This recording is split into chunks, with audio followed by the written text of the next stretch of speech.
Hello and welcome to Matters of Faith. I'm Christiane Bakker and today we are in London, in fact in Wimbledon, you know, where the great tennis game takes place once a year. And we're here in the home of a very special British-English gentleman. He is a trained actor, a very well-travelled former diplomat for the Foreign Service, the British Foreign Service. He's also an award-winning writer and a Muslim on a spiritual path for over 50 years. Welcome to Matters of Faith, Mr. Gai Eaton. Hello, Christiane. Thank you very much for having us here in your home. It's a pleasure. How are you feeling? Old. The only straight answer to that. No one would ever know. Well, could you tell us, how did it all start? Let's talk a little bit about your life before we talk about Sufism, our subject indeed. today. Yes. I think probably the decisive factor in my life was my very peculiar childhood. My parents were elderly. My father was 67 when I was born, which is unusual. Yes. And they had no young friends, and therefore no friends with children. And at the same time, I think my mother was determined that I should not be brainwashed, turned into a conventional English creature or whatever. Her great determination was that I should be an individual thinking for himself. Well, of course, the result was that until I was 9, I met no other children. And that, let's face it, is a very, very peculiar situation. And I've always said that in the vicissitudes of life and the odd changes and so on, there are usually advantages and disadvantages. And I can see both in my childhood. It didn't prepare me for dealing with the normal world, dealing with people. I never learned to be competitive, because obviously if you're not with other children, you can't compete. To such an extent that when I first did go to school, and these boys are playing football, I thought it very strange, because it must be bad manners. The boy with the ball at his feet didn't give it up to the other boy who wanted it. And equally, and a bigger problem for me, of course, I was with adults the whole time, my mother and my aunts. And a child cannot argue successfully with grown-ups. It's a losing battle. And I learned never to argue. Now, that has been awkward in a way. It's meant that very often, if people I'm with say things that I thoroughly disagree with, that maybe I even disapprove of, I don't say anything, because I can't involve myself in a normal argument. I'm sure that quality must have helped you as a diplomat later on. It probably did. It probably did. But I said advantages and disadvantages. The discovery, when I was finally with other children, other people, it seemed almost miraculous that I could have friends. And from then on, really, every human encounter has been important and even seemed significant. Even sometimes, casual conversation in an airport lounge or something, I remembered it as another human contact. Of course, if you had virtually no human contacts when you were a child, then you value them. So, as I said, advantages and disadvantages. But it also meant that there was no imprint on my mind or my soul of modern attitudes, modern ideas, and so on. My mother was determined that nobody should talk about religion to me. She was not actually anti-religious, but she had a great fear of having religion thrust down my throat. So I was almost a blank sheet on which you might have written anything according to circumstances. And you went to a great university, you had a great education, you were very privileged? Yes, I was very lucky. I went to a major public school, Charterhouse, which oddly enough, after that odd childhood, I enjoyed. I enjoyed it partly because I made a place for myself as a sort of schoolboy agony aunt. I was always a good listener, and other boys would come and tell me about their worries and their fears and their passions, as they were called, and they had passions for one another. And I listened patiently and was fascinated. So from there I went on to Cambridge, and that really, this seems strange, that was of no great significance because the war started almost the day that I went up to Cambridge.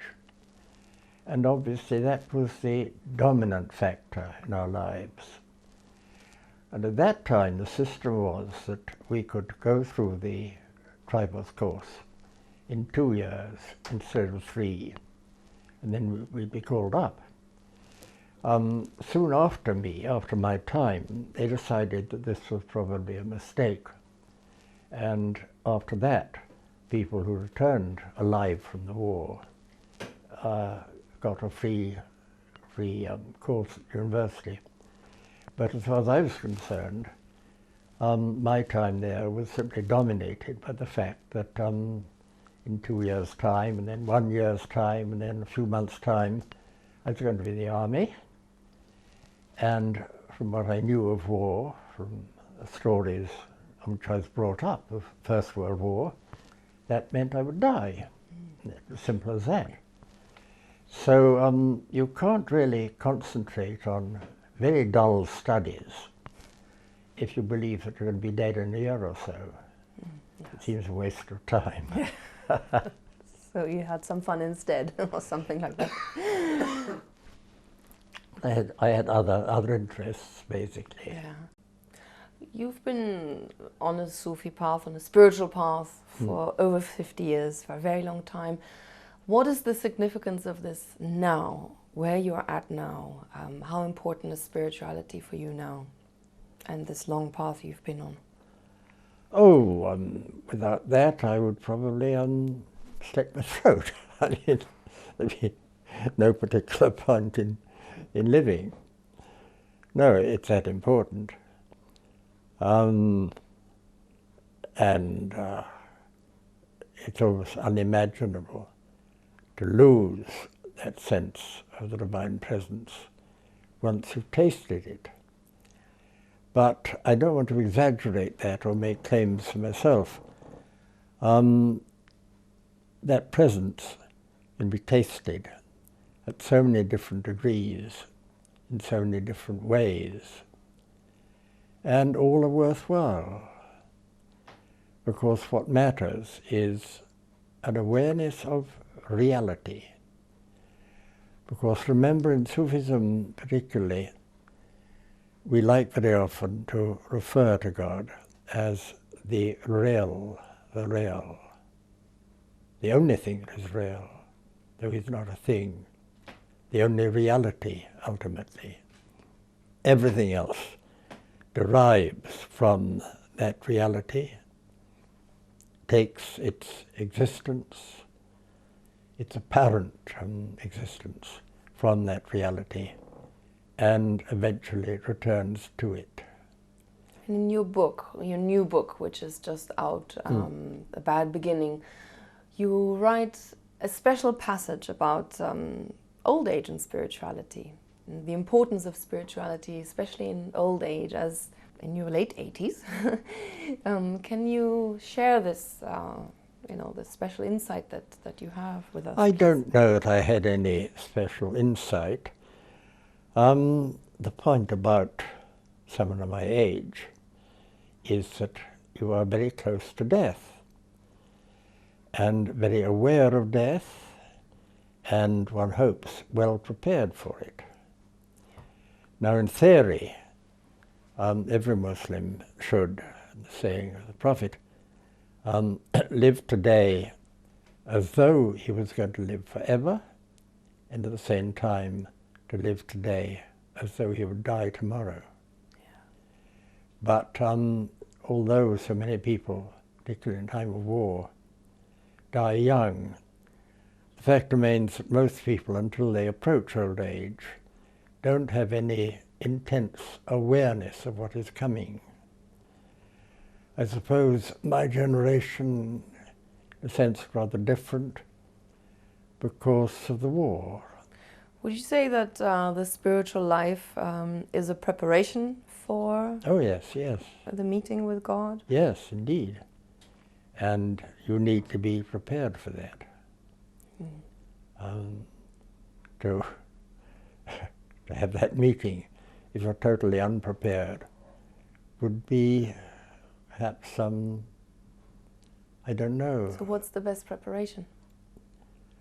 Oh, according again to saying the prophet, the constant remembrance of God, which we call dhikr, and the constant awareness of death. Let's, could you tell us a little bit about your autobiography that you've just written, and we've got the cover here because the books are still with the printers at this moment in time.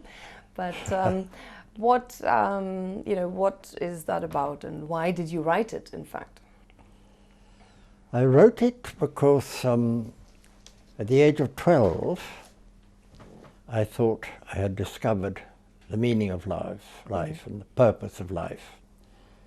Because my grandfather, who had had every imaginable adventure, wrote 60 books. And I thought, well, this makes sense. What happens is you live a life and you write about it. There's no point in living if you don't write about it. As simple as that. So that from the time I was 16 or so, I had this desire to write an autobiography. And I waited 70 years before doing so. But what I've done with that, you see, I kept a diary, personal diary, from the age of 12 on. So I tried a technique which some people seem to think has worked quite well. Juxtaposing quotes from the diary and narrative as understood now by me. And sometimes they completely contradict each other,